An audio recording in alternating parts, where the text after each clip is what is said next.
When Mahatma Gandhi was growing up, no one could have predicted that one day he would become one of the most inspiring people in the world, with millions of followers, and that he would be considered India's father of the nation.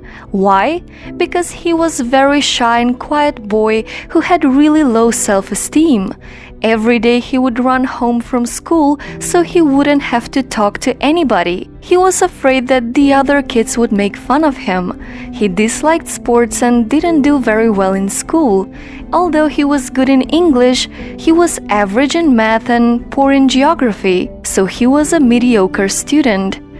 Gandhi was also really scared and panicked every time he had to speak in front of people. So how can a person who was barely able to say anything in front of people could lead his nation to independence? Well, he initially saw his shyness as a bad thing and tried really hard to change it. After finishing school, he left home and went to London to study law. During his time in England, there were many occasions where he had a chance to do a public speaking, and one time was especially painful for him. He was a part of a vegetarian community in London and had to give a speech there.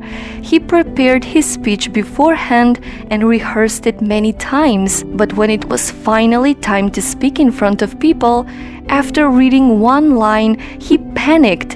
His vision became blurred and he was trembling from fear. He stopped and had to ask someone else to read the rest of his speech. The fear of public speaking remained a burden for Gandhi and followed him later as a lawyer. The day after he passed his exams and became a lawyer, he returned to India, but sadly, he then found out that his mom passed away. During his first case before a judge, he was very nervous and panicked again. I stood up, but my heart sank into my boots. I could think of no question to ask.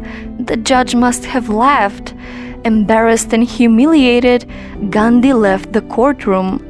And because of the failure in his first case, he lost confidence in himself. During this time in India, he failed to start a successful law practice and went to South Africa for a case. And he stayed there for 21 years, but sadly, he was treated differently because of the color of his skin. His stay in South Africa became one of the most important experiences in his life. Slowly, he became more confident and made his mark as an honest lawyer who would always fight for what he believed. After being a lawyer for 20 years, he gave up the practice and devoted all of his energy to public service and began a peaceful campaign for civil rights. His stay in South Africa was the